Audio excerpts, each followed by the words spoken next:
what we found was a generic stone courtyard with a dingy orange sign for Lazarus' tomb, and a dark doorway, and an even darker underground room. There was no profound echo of the power of resurrection there. There were just old stones and shadows and a vague sense of disrepair. It was not what I'd been looking for. I'd been looking for transcendence, not for the unexceptional. I'd been looking for an encounter with the divine, not an encounter with my own vulnerability.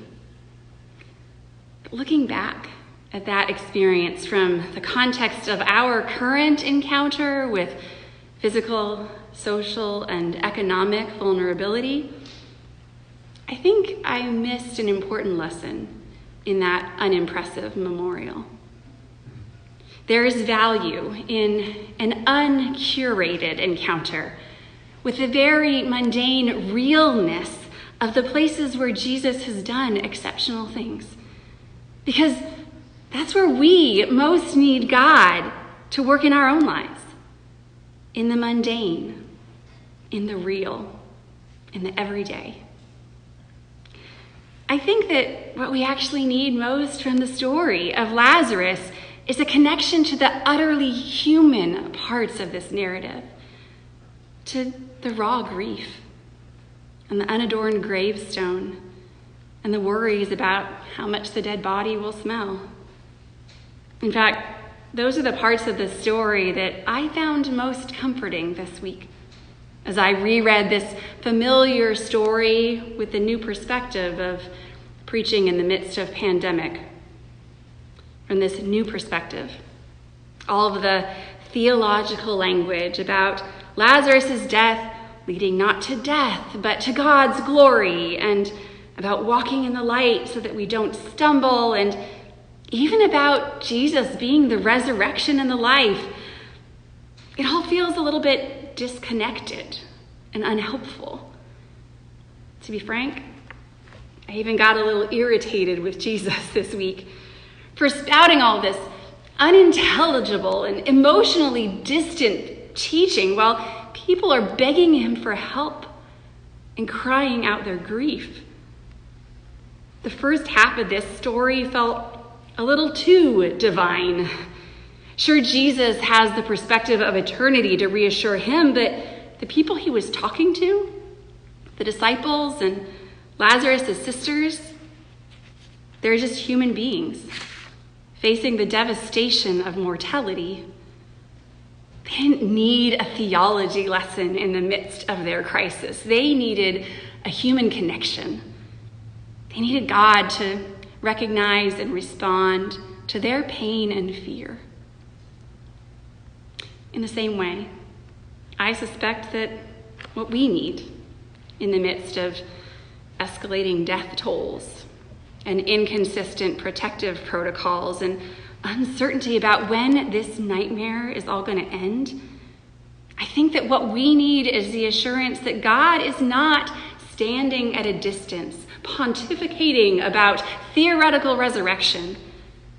What we need is a God who draws near to us, near to our fear, near to our grief, joining us in our isolation. We need a Jesus who's a little less transcendent and a little more accessible. Thankfully, despite all the theological language of John's gospel, in the end, that vulnerable, close, human Jesus is here for us in this story. When we finally get to the heart of it, it's not the theology that matters. It's the tears. When Jesus saw Mary weeping, and the Jews who came with her also weeping, he was greatly disturbed in spirit and deeply moved. He said, "Where have you laid him?" They said to him, "Lord, come and see." And then Jesus began to weep. The tears of Jesus are what I need this week. The tears of Jesus invite me to stop railing against my vulnerability and the vulnerability of the people and the church and the country that I love. The tears of Jesus wash away the lie that everything is fine, or that there is a failure of faith in feeling anxious or overwhelmed or afraid. The tears of Jesus open up the space to admit that where I really need God to show up for me is not in some profound, mystical, spiritual experience. Where I need God to show up is in my real life. I need God to be there in my grief for my lost routines, and in the frustrations of Zoom calls, and the challenges of suddenly homeschooling, and the unpreparedness of our healthcare system, and in the horrors of people hoarding and price gouging, and in my mourning that I don't get to hold your hands and see all your smiles and feel your hugs. I need God in the unspectacular but oh so real moments of daily life. I need Jesus to cry so that I can cry too. Because naming the pain, letting myself feel it, that's essential to healing.